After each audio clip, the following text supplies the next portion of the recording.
Voice change নামটা শুনলেই কেমন যেন একটু ভয় লাগে, তাই না?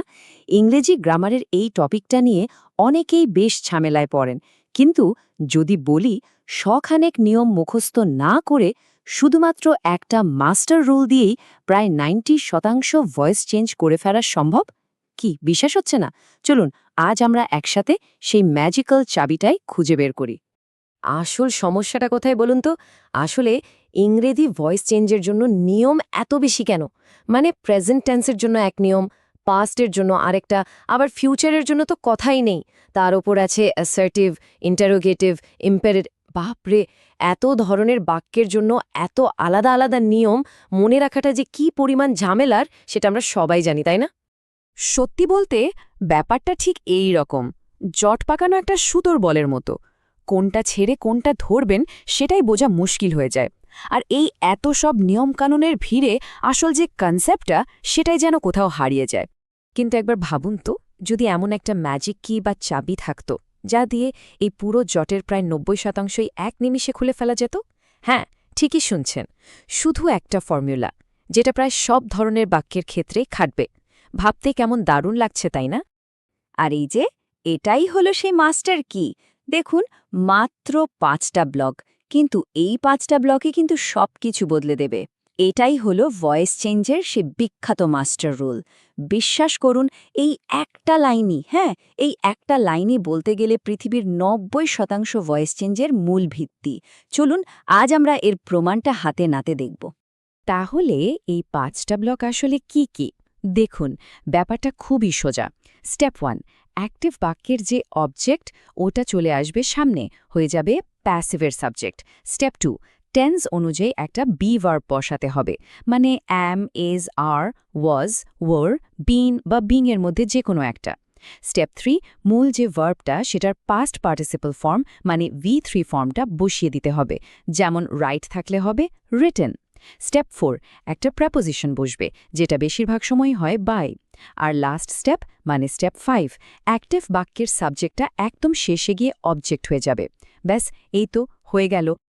তো থিওরি তো অনেক হলো, চলুন এবার লেভেল 1-এ যাই, মানে একদম হাতে কলমে দেখি। দেখব এই মাস্টার রুলটা একটা সাধারণ বা অ্যাসার্টিভ বাক্যের ওপর ঠিক কিভাবে কাজ করে। এই উদাহরণটা দেখুন, কি দারুণভাবে পুরো ব্যাপারটা বুঝিয়ে দেওয়া হয়েছে। অ্যাক্টিভ বাক্যটা হলো she was writing a letter. এবার আমাদের ফর্মুলাটা মেলান, অবজেক্ট আ লেটার সামনে এসে সাবজেক্ট হয়ে গেল। বাক্যটা যেহেতু পাস্ট কন্টিনিউয়াস টেন্সে আছে, তাই বি ভার্ব হিসেবে বসল ওয়াজ বিং। রাইটের V3 ফর্ম হল রিটেন। তারপর নিয়ম মতো প্রেপোজিশন বাই বসল, আর শেষে সাবজেক্ট শি পাল্টে গিয়ে অবজেক্ট হার হয়ে গেল। তাহলে পুরোটা কি দাঁড়ালো? A letter was being written by her. দেখুন, একদম নিখুঁতভাবে ফর্মুলাটা মিলে গেল, তাই না? বাহ, লেভেল 1 তো আমরা বেশ সহজেই পার করে ফেললাম। কি এবার একটু চ্যালেঞ্জ নিতে ইচ্ছা করছে না? চলুন তাহলে লেভেল 2-তে যাওয়া যাক। এবার আমরা কিছু অ্যাডভান্সড চ্যালেঞ্জ নেব আর দেখব যে এই একই মাস্টার কি দিয়ে আরও একটু জটিল বাক্য কিভাবে সমাধান করা যায়। আচ্ছা, প্রশ্নবোধক বা ইন্টারোগেটিভ বাক্যের ক্ষেত্রে কি হবে? অনেকে হয়তো ভাবছেন এখানে নিশ্চয়ই নতুন কোনো কঠিন নিয়ম আসবে, কিন্তু মজার ব্যাপার হলো নিয়ম কিন্তু একদম একই থাকবে। শুধু একটা ছোট্ট টুইস্ট আছে। এই যে টুইস্টটা দেখুন, কি পরিষ্কারভাবে দেখানো হয়েছে। সাধারণ নিয়মেই আপনি বাক্যটাকে প্যাসিভ করবেন, তারপর শুধু একটা কাজ, ওই যে সাহায্যকারী বি ভার্বটা ওটাকে শুধু সামনে এনে বসিয়ে দেবেন, ব্যাস হয়ে গেল প্রশ্ন। যেমন ধরুন, ডিড ইউ কল হিম, এটাকে সাধারণ প্যাসিভ করলে হতো হি ওয়াজ কল্ড বাই ইউ। এখন প্রশ্ন বানানোর জন্য শুধু ওয়াজটাকে সামনে নিয়ে আসুন। কি হলো? ওয়াজ হি কল্ড বাই ইউ। কি সহজ! আমরা এটাকে মজা করে বলি বি ভার্বের জাম্প। ওকে, প্রশ্ন তো গেল। এবার আসি আদেশ, উপদেশ বা অনুরোধমূলক বাক্যের কথায়, মানে ইম্পারেটিভ সেন্টেন্স। ভয় পাওয়ার কিছু নেই, এখানেও আমাদের একটা ম্যাজিক ওয়ার্ড আছে, আর সেই ম্যাজিক ওয়ার্ডটা হলো লেট। ইম্পারেটিভ বাক্যের গঠনটা একটু আলাদা, তবে খুবই সোজা। বাক্যটার শুরুই হবে লেট দিয়ে, তারপর বসবে অবজেক্ট, এরপর একটা বি, আর শেষে মূল ভার্বের V3 ফর্ম। যেমন ধরুন, শাট দ্য ডোর, এটা হয়ে যাবে লেট দ্য ডোর বি শাট। দেখলেন, এখানে কিন্তু মূল সাবজেক্টের কোনো দরকারই পড়ল না। এবার একটা মজার জিনিস দেখাই। কিছু বাক্য আছে যেগুলো দেখতে একদম অ্যাক্টিভের মতো, কিন্তু তাদের ভেতরের অর্থটা আসলে প্যাসিভ। এদেরকে বলে কোয়াজি প্যাসিভ। যেমন হানি টেস্টেড সুইট। আচ্ছা, মধু কি নিজে নিজের স্বাদ নিতে পারে? পারে না। তার স্বাদটা আমরা নিই, তাই এর প্যাসিভ রূপটা হয় honey was sweet when it was tested. খেয়াল করে দেখেছেন, এখানেও কিন্তু শেষে ওই বি ভার্ব প্লাস V3 মানে ওয়াজ টেস্টেড এই কাঠামোটা ঠিকই লুকিয়ে আছে। দারুণ! আমরা কিন্তু প্রায় শেষের দিকে চলে এসেছি। এবার আপনাদের জন্য একটা বোনাস লেভেল। দেখুন, আমরা প্রায়ই একটা কমন ভুল করি বা একটা ফাঁদে পা দিই। সেটা হলো আমরা ধরে নিই প্রেপোজিশন হিসেবে সবসময় বাই বসবে। কিন্তু না, কিছু নির্দিষ্ট ভার্বের পর অন্য প্রেপোজিশন বসে। আর মজার ব্যাপার হলো পরীক্ষাতে কিন্তু প্রশ্নগুলো ঠিক এই জায়গাগুলো থেকেই বেশি আসে। এই টেবিলটা একটু ভালো করে খেয়াল করুন, এটা কিন্তু খুব জরুরি। দেখুন, নো ভার্বের পর সবসময় টু বসে, বাই কিন্তু বসে না। তাই আই নো হিমের প্যাসিভ হল he is known to me, known by me নয়। ঠিক একইভাবে শক বা অ্যানয়ের পর অ্যাট বসে।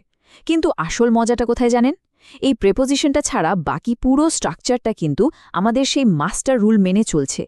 তো আমরা নিয়ম শিখলাম, ব্যতিক্রমগুলো জানলাম, ফাঁদগুলো চিনলাম। এবার কি?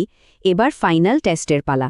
চলুন আমাদের এই নতুন জ্ঞানটা কাজে লাগিয়ে দেখি বিগত বছরের পরীক্ষার কিছু আসল প্রশ্ন আমরা সমাধান করতে পারি কিনা। দেখা যাক আমরা কতটা শিখলাম।